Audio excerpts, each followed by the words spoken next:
So we're starting Genesis. Genesis is the Greek name from the Hebrew name Bereshith. It's time to change your world. It's time to let it go. The things you used to think, the things you used to know, they don't help you anymore. It's time to change your mind. If it's peace you want to find. This is Kurt Kaikonen, pastor of Calvary Chapel, Waterford, at your neighborhood church. Today on Change Your World, we'll be in the book of Genesis. So grab your Bible. We'll be starting in chapter 35. It's time to change your world. You need to let it go. Oh, oh. All right, so Jacob, he returned to Bethel, and that's where God actually called him to be. So now Jacob's life and his family, they're all rededicated to God. And God protects Jacob and his family from the retaliation from the surrounding Canaanite tribes for the genocide that they committed in Shechem. And God doesn't do this by placing a fear of Jacob on the people, but what he does is he places the terror of God on their people. And I believe it's like what he did with Laban, and he might have done something like that with Esau. But now this family, they have returned to Bethel, and now they're going to worship the true living God of Israel instead of mixing their worship with the idols that they carried around with them, because they left all those idols in Shechem. And now they're sacrificing at an altar that Jacob built in Bethel, and he calls it El Bethel, which is the God of Bethel. And then we read about Deborah dying. And we've never heard about Deborah up to this point. But Deborah, she was Rebekah's maid, and she was the one that had left with her from Iraq when they left, when Rebekah went to go get married. And she was probably like a second mother to Jacob. So probably after Jacob's mother died, and she knew that Jacob was back in the land, she came down to live with this boy that she helped raise. And you can see how God has this tender grace toward Jacob and toward this old woman, that they would have some time together before she passes. And then they buried Deborah at God's house under the old oak tree, which was at Allon Bacuth, which is the oak of weeping. But before they ever leave Bethel, God, he appears to Jacob again. And this time, God just doesn't speak to Jacob like he did the last time when he told Jacob to return to Bethel. But God, he appears to Jacob again in a physical form, just like he did that night when he wrestled Jacob all night long. And that was the last time Jacob saw God. But Jacob, he's done wrestling with God. At least he's done wrestling with him physically. And what God does here is God, he blesses Jacob. And he reminds Jacob of his new name, that he's no longer to be Jacob. And what I think God is telling him here is he's telling him, stop acting like Jacob, because you are no longer the heel catcher, and you've been acting like him since you left Esau, your brother. But your name is Israel. You're governed by God, so act like him. And then God, he confirms to Jacob all those promises that he's already made to Jacob. And what we see here is that he's confirming it to Jacob that he has lost none of God's promises, even though he's been backsliding for the past 10 years. And that's how it is with us. When we return to God from our backsliding, God restores all his promises to us. And these promises that he has are things like eternal life and having a relationship with him. It's the promises of heaven and his favor here on earth with all his blessings. But what we have to remember is that even with all this restoration, Jacob, well, he's still going to limp the rest of his life on that dislocated hip. And the damage that was done to his daughter, Dinah, well, she'll still carry all those scars in her heart of the rape and the murder of her husband. And this family, every one of them, They'll all carry that guilt of the murders that were committed by Simeon and Levi, because that will follow them all their life. Because there's a cost to our sin, but that doesn't mean that God doesn't fully restore us, or that God doesn't love us, or that he will even bless us. So God, he confirms to Jacob that he's still giving him the land, and that his descendants will be very numerous, and that kings will come from him, and there are all those blessings of Abraham, and he confirms those to Jacob, that they're his. And then God, being in the form of a man, he confirms himself as El Shaddai, the God Almighty.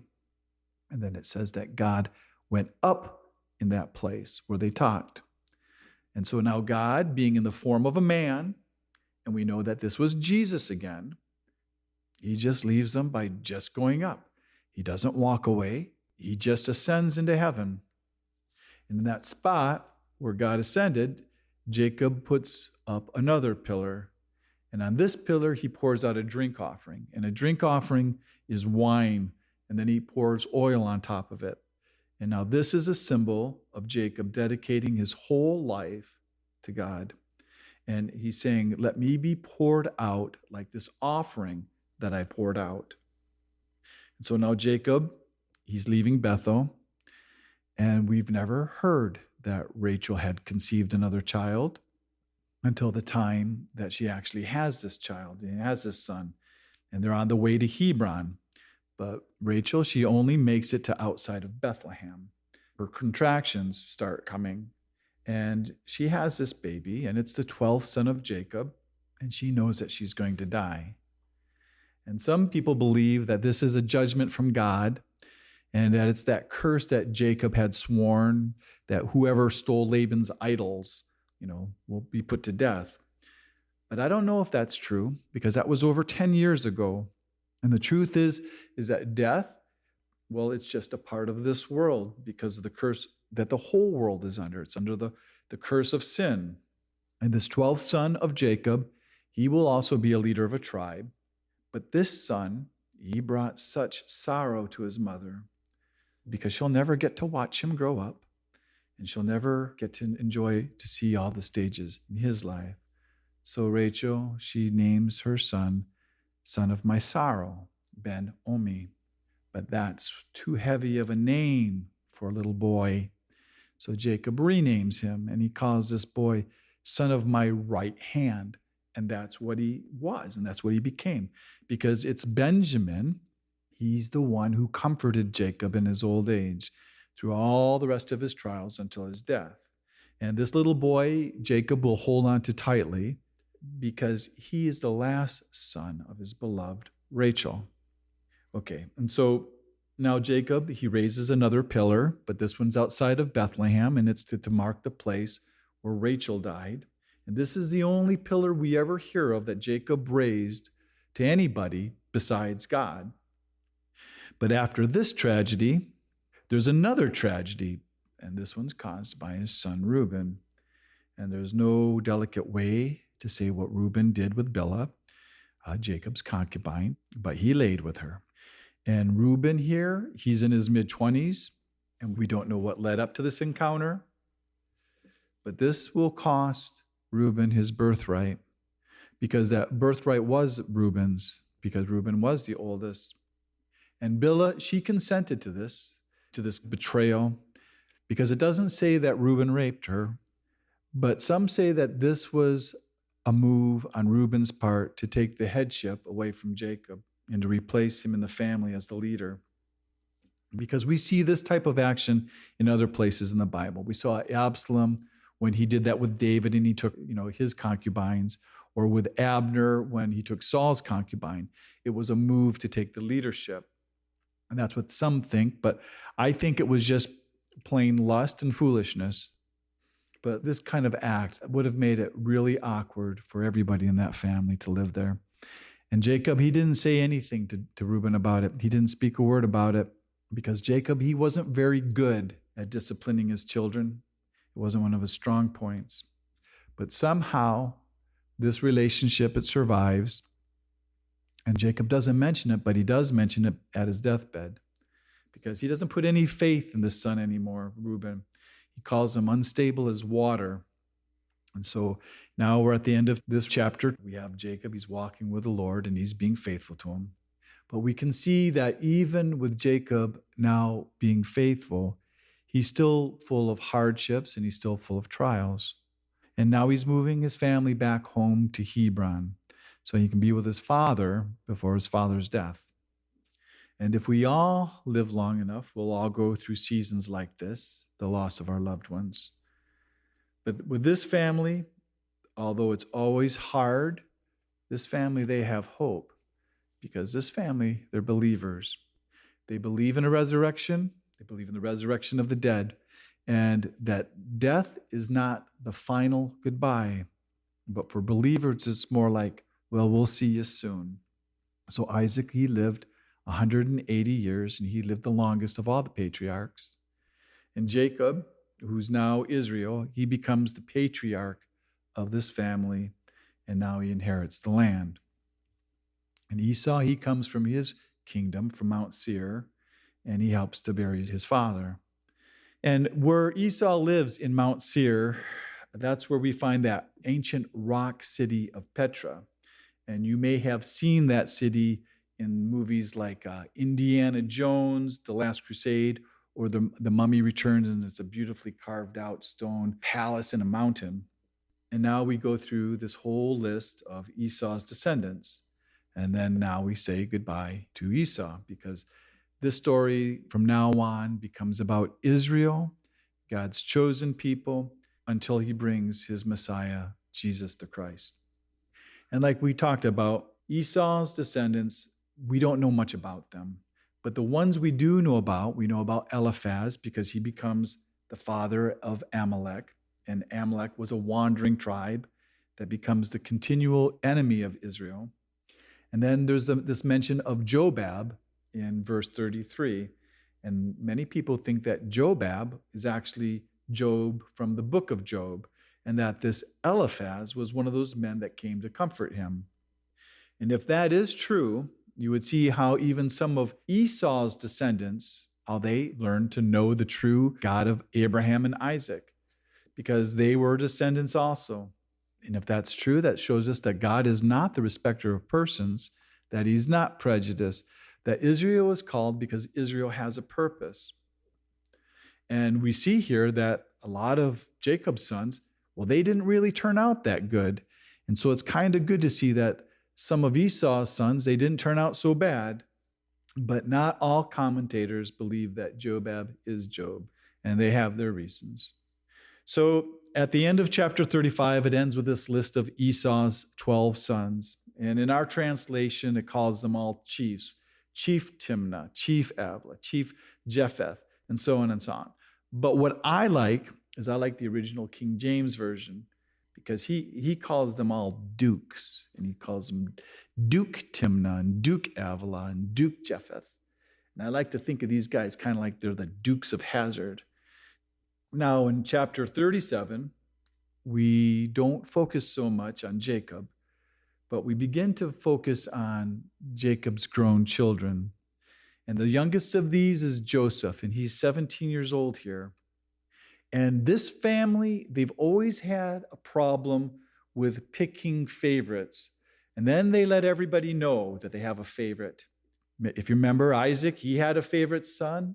And Rebekah, she had a favorite son. And Jacob, he had a favorite wife. And now we have Jacob's favorite son from his favorite wife. And having favorites has never helped these people because it always ends up putting the other people against the favorite. And that's what happens here. Joseph, he's the youngest, and he's Jacob's favorite. And being the youngest, it doesn't really help him when he goes around and snitches on his older brothers. And that's what he did.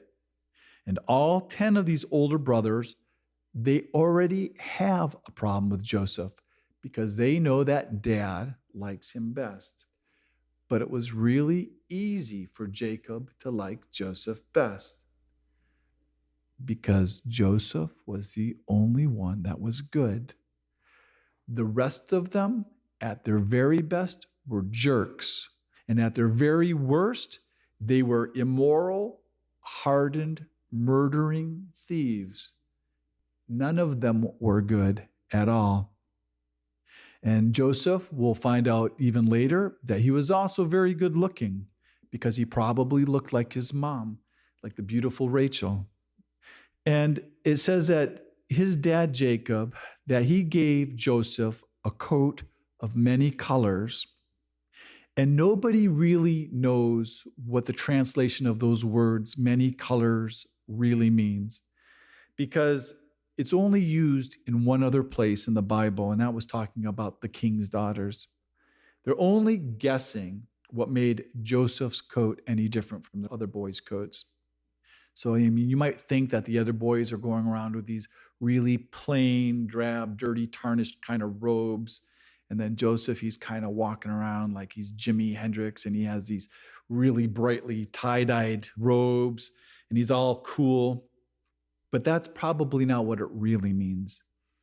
What the difference in Joseph's robe was probably is that it had sleeves, that it was probably a coat with sleeves. And what having sleeves means is that this coat was not made for working, because his robe would have extended all the way down to his wrists. And then it would also have gone all the way down, all the way past his ankles. And these other boys, well, what they would have had, they would have had these shorter robes that were made for working. And it's really possible that this shows Jacob's intent on picking Joseph to be the head of the clan, that he was going to be the leader and he was going to give him that right of being the firstborn, because Reuben lost his right to be the firstborn because of that encounter with Bilhah. And the next in line would have been Simeon, and then the next after that was Levi, but they lost a right because of their deceit and their murders. And so it's real possible that Jacob's going to pick the firstborn of his favorite wife, Rachel. And this envy and this jealousy, it gripped them so badly that they couldn't even speak to Joseph anymore. They couldn't be civil. And you would have thought that these boys would have been able to have some kind of compassion for him, because he's the only one of the 12 who lost their mother, who knew their mother, because even little Benjamin, he's only known Leah as his mother. So Joseph here, he suffered the greatest loss of all these boys, and he's dad's favorite because it probably feels like it keeps him connected to Rachel. So now Joseph, he has this dream, and this dream is from God, and Joseph shares it with him, because who else does he have to share it with? These guys are his brothers, and they're all he has to talk to. I mean, he could probably go talk to the sheep, but they probably won't tell him much. And it's possible that he may have thought that they might have some kind of insight into these dreams, and that they might be able to understand it and maybe able to confirm it, and maybe they could even be happy for him. But that's not what happens. They couldn't hear God in this dream at all, even though this was a prophetic dream. And they treat this dream as if it's Joseph trying to have some kind of power grab, that Joseph is now going to claim leadership, and so they hate him even more. But God, he confirmed Joseph's dream, and the way he confirmed it to him is that he gave him another dream. And this one, it didn't go very well either. And you see that Jacob didn't say anything about the first dream, but Jacob didn't like hearing Joseph's dream that put Joseph over him, his father and his mother. And when it says his mother, they're talking about Leah there. And the funny thing about all this is that they all interpreted this dream correctly. They all knew its interpretation. None of them put this dream off to Joseph just having a little bit too much pizza before bedtime, because somehow they all knew that this dream was from God. And it says that Jacob kept these things in his mind because, if you remember, God used to speak to Jacob in his dreams. And so this interpretation of the 11 stars and the sun and the moon, well, that gives us a key to a very important passage that we read later in the book of Revelation in chapter 12, verse 1, because that's the same description we find there, because this means Israel, but we know that means Israel here. Well, that means it's the 12 tribes of Israel when we read it again in Revelation. And in that passage, it talks about Israel giving birth to the Christ. All right, so now Jacob, he sends Joseph to go check on the other brothers who are out with the sheep. And he sends Joseph down to Shechem. And you have to wonder, well, what are these guys doing back there in Shechem? Because that's where they murdered all those men from that whole city. And that's where they buried all the idols. But I guess they must have had really good pasture down there. And it must have been really hard to resist. And they all knew that area real well because they lived there for around 10 years. And Shechem, it's about 50 miles from Hebron where they are. And it would have taken Joseph 3 days to get down there.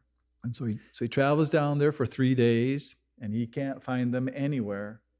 But somehow, by coincidence, a man shows up, and he just happens to hear where his brothers went. And his brothers went to Dothan. I don't think this was a coincidence. I believe all this is being orchestrated by God, because all this is part of God's plan. And Dothan, well, it's 13 miles north of Shechem. And it'll take Joseph another day to get up there. And you have to realize Joseph never caused any of the problems in their home. Joseph, he only reveals the problems in this home that were already there. And as Joseph approaches, his brothers see him far off because they recognize that robe. And so they know it's Joseph. And so they start making their plans way before Joseph ever arrived because they hate him. They've wanted to kill Joseph for a long time. They just didn't have an opportunity, but now they do. And it's kind of hard for us to imagine hating and plotting to kill somebody innocent, and especially a family member, because it doesn't make sense. Because evil, it never makes sense. And this is where Joseph's life begins to parallel the life of Jesus. Because Joseph, he was hated here without a cause. And that's just like Jesus. Jesus was hated without a cause. And their plotting to kill Joseph is no different than the Jewish leaders plotting to kill Jesus. And these dreams that Joseph had spoken to these boys, well, they're starting to get to them. And I think the reason is because they know Joseph's character, and they probably know that these dreams are from God. So now they're going to kill the little snitch, the little dreamer, and they're going to see what happens to his dreams now. And the way that they're talking, it sounds like they're trying to defeat God's will, and that they're actually going to be fighting against God. But Reuben, who's the oldest, he was the only one who didn't want to kill Joseph. He wanted to rescue him. But Reuben, he was a very weak leader, and he'd already lost his authority with his brothers. But Reuben did manage to convince these brothers to throw Joseph into the pit before they killed him, because they wanted to kill Joseph first and then throw him into the pit.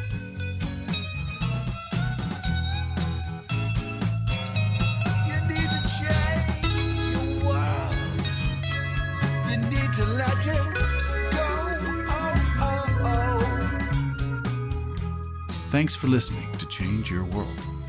Change Your World is an outreach of Calvary Chapel, Waterford, and your neighborhood church. If you're listening to Change Your World in the Detroit metro area, why don't you join us for church this Sunday? Our service time is 10 a.m. at Calvary Chapel, Waterford, 183 South Winding Drive, Waterford, Michigan. We're competing with the Catholics. It's only an hour. All the donuts you can eat, and you don't have to believe a thing we say, but it could change your world. You need to change your world. The rest of today's message can be heard at yourneighborhoodchurch.org.